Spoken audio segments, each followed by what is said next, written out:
کا دور شروع ہو چکا ہے۔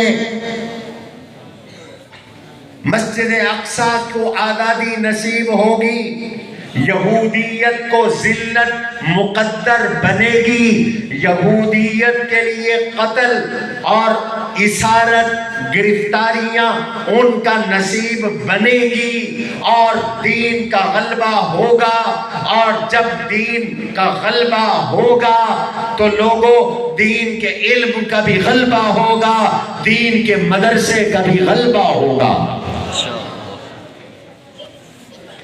میرے آقا نے دین کا مدرسہ قائم فرمایا، اور دین کا مدرسہ قائم فرما کر اس مدرسے کا نظام بنایا، نصاب بنایا، مدرسے کو چلانے کا طریقہ عطا فرمایا۔ حضور علیہ السلام کا مدرسہ کیسے چلتا تھا؟ آج لوگ ہم سے پوچھتے ہیں یہ مدرسے کیسے چلتے ہیں؟ جامعہ قادریہ حنفیہ ملتان میں سینکڑوں طلباء کا کھانا بنتا ہے، بیسیوں اساتذہ کے وظائف اور تنخواہیں ہیں، لاکھوں روپے بجلی کا بل ہے، یہ کہاں سے آتا ہے؟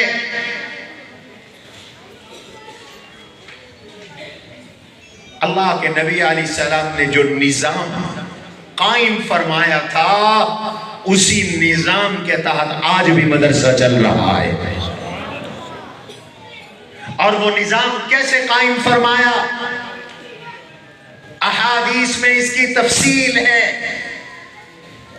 یاد رکھو، مدرسہ جو مسافر طلباء اور قرآن پڑھنے والوں کا مرکز ہے، میرے نبی کے صفہ کے مدرسے کا خرچ لوگوں کے صدقات سے چلتا تھا، لوگوں کی زکوٰۃ سے چلتا تھا، لوگوں کے عشر اور عطیات سے چلتا تھا۔ آج بھی مدرسہ لوگوں کی زکوٰۃ، عشر اور عطیات سے چل رہا ہے۔ آپ کہیں گے کہ قرآن جیسا بہترین علم اس کو حاصل کرنے کے لیے زکوٰۃ پر کیوں رکھا گیا، صدقات پہ کیوں رکھا گیا؟ زکوٰۃ اور صدقات تو اوساخ الناس ہے، لوگوں کی میل و کچیل ہے۔ تو یاد رکھو، قدرت کا نظام یہی ہے۔ میرے اللہ نے جب میرا اور آپ کا وجود بنایا تو ادنا سے اعلیٰ چیز کو بنایا، خسیس و گھٹیا چیز سے اشرف المخلوقات کو بنایا۔ اللہ نے انسان کو ردی چیز سے بہترین چیز بنایا۔ اَيَحْسَبُ الْإِنسَانُ أَن يُتْرَكَ سُدًى أَلَمْ يَكُ نُطْفَةً مِّن مَّنِيٍّ يُمْنَىٰ ثُمَّ كَانَ عَلَقَةً فَخَلَقَ فَسَوَّىٰ فَجَعَلَ مِنْهُ الزَّوْجَيْنِ الذَّكَرَ وَالْأُنثَىٰ أَلَيْسَ ذَلِكَ بِقَادِرٍ عَلَىٰ أَن يُحْيِيَ الْمَوْتَىٰ۔ آپ سارے کہو بلا۔ اپنی خلقت پہ غور کرو۔ فَلْيَنْظُرِ الْإِنسَانُ إِلَىٰ طَعَامِهِ أَنَّا صَبَبْنَا الْمَاءَ صَبًّا ثُمَّ شَقَقْنَا الْأَرْضَ شَقًّا فَأَنبَتْنَا فِيهَا حَبًّا وَعِنَبًا وَقَضْبًا وَزَيْتُونًا وَنَخْلًا وَحَدَائِقَ غُلْبًا وَفَاكِهَةً وَأَبًّا مَتَاعًا لَكُمْ وَلِأَنْعَامِكُمْ۔ اپنی خلقت پہ غور کرو۔ تم نے زمین سے نکلنے والی خوراک کھائی، اور خوراک کھا کر تم نے قوت حاصل کی، مادہ منویہ بنا۔ مادہ منویہ ناپاک پانی کا قطرہ جسم کو لگ جائے، جسم ناپاک کپڑے کو لگ جائے، کپڑا ناپاک شہوت کے ساتھ وجود سے خارج ہو جائے، طہارت ختم، غسل واجب۔ لیکن اس ناپاک قطرے سے اللہ نے یہ حسین جوان بنایا، یہ جمیل جوان بنایا۔ اللہ نے اشرف المخلوقات بنایا تو ادنا چیز سے اعلیٰ کو بنایا۔ بالکل ایسے مسلمانوں، تم نے زکوٰۃ دی، تم نے صدقہ دیا، تم نے خیرات دی، تم نے عطیہ دیا، تمہیں تکلیف پریشانی آ گئی، تم نے کہا کہ مدرسے کے طلباء کو کھانا کھلا دو، تم نے اپنی میل کچیل خرچ کی، میرے اللہ نے اس میل کچیل سے، تمہارے تبرعات صدقات سے، تمہاری زکوٰۃ خیرات سے محدث بنا دیا، فقیہ بنا دیا، مفتی بنا دیا، عالم بنا دیا، قاری بنا دیا۔ تمہاری ان زکوٰۃ و خیرات سے میرے اللہ نے وقت کا عارف بنا دیا، وقت کا ولی بنا دیا، شیخ بنا دیا۔ میرے اللہ نے پورے معاشرے میں سب سے افضل طبقہ بنا دیا۔ نعرہ تکبیر، عظمت محمد مصطفیٰ، مدارس دینیہ، علماء حق۔ کہتے ہیں مدرسے چندہ کیوں کرتے ہیں؟ اللہ کے نبی نے مدرسے کی بنیادی چندے پہ رکھی، کسی بہکاوے میں نہ آنا۔ میرے نبی اپنے گھر کے صدقات بھی اپنے صفہ کے مدرسے کے طلباء پہ خرچ کرتے تھے۔ مسند احمد میں روایت موجود ہے، میں نے اپنے مضمون اور کتاب میں حوالہ دے دیا ہے۔ اللہ کے نبی علیہ السلام کی مبارک حدیث ہے، حسنین کریمین شریفین مفخمین، حضرت حسن حضرت حسین رضی اللہ عنہ یہ بعد دیگرے پیدا ہوئے، خاتون جنت، ان کی والدہ ماجدہ مکرمہ مفخمہ معظمہ سیدہ طیبہ طاہرہ بطول کائنات حضرت فاطمہ الزہرا رضی اللہ عنہا نے حضور علیہ السلام کو پیغام بھیجا، میں کیا کروں؟ میرے آقا نے فرمایا ان کے سر کے بال مونڈو، سر کے بال مونڈ کر ترازو میں تولو اور دوسرے پلڑے کے اندر چاندی رکھ دو اور یہ چاندی میرے مدرسے کے طلباء پہ صدقہ کر دو۔ حضور نے صدقہ کروایا، اور کہاں کروایا؟ مدرسے کے طلباء پر۔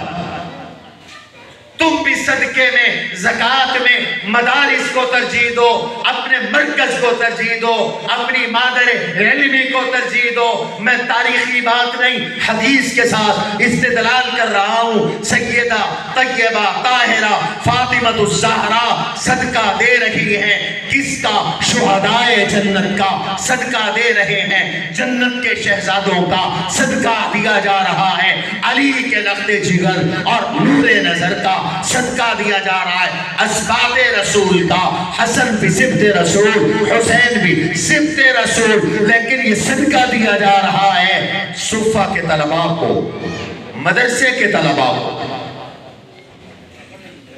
اللہ کے نبی علیہ السلام کے صحابہ مہاجر بھی تھے، انصار بھی تھے۔ مہاجر بزنس مین تھے، کاروباری تھے، تاجر تھے۔ روایات میں آتا ہے اللہ کے نبی اپنے ان تاجر صحابہ سے فرماتے، میرے صفہ کے طلباء بھوکے ہیں، ان کے کھانے کا انتظام نہیں، ہر آدمی کم از کم 3 طلباء اپنے گھر لے جائے، ان کو کھانا کھلائے، ان کے ہاں کھانا بھجوائے، ان کے کھانے کا انتظام کرے۔ تمام قریشی، تمام تاجر، تمام مہاجر صحابہ صفہ کے مدرسے کے 3 طلباء کو، بعض 10 طلباء کو، اور بعض حضرت سعد رضی اللہ عنہ 80 طلباء کو روزانہ کھانا کھلایا کرتے تھے، حضور کے حکم پر کھانا کھلایا کرتے تھے۔ حضرت شیخ امیر المؤمنین خلیفہ رسول، خلیفہ بلا فصل سیدنا ابو بکر صدیق رضی اللہ عنہ کا مبارک تذکرہ فرما رہے تھے۔ مجھے بھی یاد آ گیا، اسی صحیح بخاری میں ہمارے ان عدیدوں نے حدیث پڑھی ہے، کہو تو ابھی نکال کے دکھا سکتا ہوں۔ اللہ کے نبی علیہ السلام نے ایک رات ترغیب دی، میرے مدرسے کے طلباء نے کھانا نہیں کھایا، یہ بیچارے بھوکے ہیں، فاقوں میں ہیں۔ نبی کے مدرسے کے طالب علم ابو ہریرہ کہتے ہیں، مجھے تو بھوک کی وجہ سے بے ہوشی ہو جاتی تھی، لیکن میں نے نبی کا در نہیں چھوڑا، نبی کا گھر نہیں چھوڑا، نبی کا مدرسہ نہیں چھوڑا، قرآن یاد کرتا تھا، حدیثیں یاد کرتا تھا، فاقے برداشت کر کے بھی یاد کیا کرتا تھا۔ یہ نبی کے مدرسے کے طلبہ کئی دن بھوکے رہتے، نماز پڑھتے تو نقاہت سے گر جاتے تھے، ان کے تن پر کپڑے پورے نہیں ہوتے تھے، صرف واجب ہی کپڑے ہوا کرتے تھے، اور کبھی یہ دن کو نکل جاتے جنگلوں میں لکڑیاں کاٹتے، اور کاٹ کر بیچ کر پھر اپنے پیٹ میں کچھ ڈال لیا کرتے تھے، لیکن تعلیم رکاوٹ بن جایا کرتی تھی۔ ایک رات میرے آقا نے فرمایا کہ میرے صحابہ میرے طلبہ بھوکے ہیں، انہیں اپنے گھر لے جاؤ، کھانا کھلاؤ۔ من کان عندہ طعام واحد، جس کے پاس ایک آدمی کا کھانا ہو، فلیأت معہ اثنین، وہ اپنے ساتھ میرے 2 طلبہ لے جائے۔ جس کے گھر میں 2 آدمیوں کا کھانا ہو، وہ تیسرا چوتھا میرا طالب علم لے جائے۔ حضور نے فرمایا ہر آدمی ایک طالب علم کے کھانے کا 2 کا 3 کا انتظام کرے۔ امیر المؤمنین ابو بکر صدیق فرماتے ہیں میں نے بھی 3 طلبہ کا انتخاب کیا اور ان کی کھانے کی ذمہ داری لی، میں اپنے گھر لے آیا اور گھر لا کر بٹھا دیا، بیٹے کو کہا، بیوی کو کہا، اخت فراس کو کہا کہ ان کو کھانا کھلا دینا۔ ابو بکر کی تو شام نبی کے بغیر نہیں گزر سکتی، ابو بکر کی صبح نبی کے بغیر نہیں گزر سکتی، ابو بکر کی رات نبی کے بغیر نہیں گزر سکتی۔ میرا تو وقت صحبت نبوی میں نہ گزرے تو مجھے چین نہیں آتا، تم کھانا کھلاؤ، میں حضور کے پاس جا رہا ہوں۔ یہ حضور کے پاس چلے گئے، عشاء ہو گئی، عشاء کی نماز ہو گئی، دیر ہو گئی، دیر تک بیٹھے رہے، واپس آئے تو پتہ چلا ابھی ان طلبہ نے کھانا نہیں کھایا، سخت ناراض ہوئے، بیٹے کو ناراض ہوئے، گھر والی کو ناراض ہوئے۔ تو گھر والی نے فرمایا مہمانان رسول نے یہ کہا جب تک میزبان نہیں آئے گا ہم کھانا نہیں کھائیں گے۔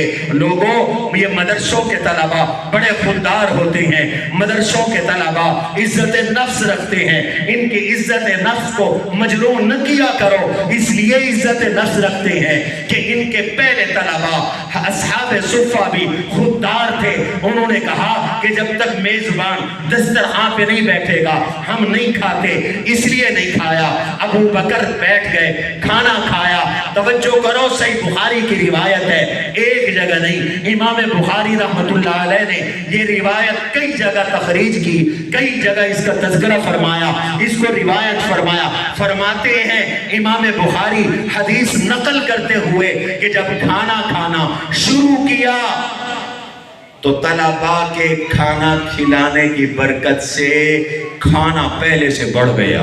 نعرہ تکبیر، عظمت صحابہ، مقام صحابہ، دفاع صحابہ، تحفظ مدارس دینیہ۔ کھانے میں اضافہ ہو گیا، حتی ربط، کھانا اونچا آ گیا، برتن پہلے آدھا تھا اب پورا ہو گیا ہے، اور تب اور پیالہ وہ کھانے سے بھر گیا، سب نے پیٹ بھر کے کھانا کھایا۔ فرمایا میں برتن اٹھا کر گھر والوں کے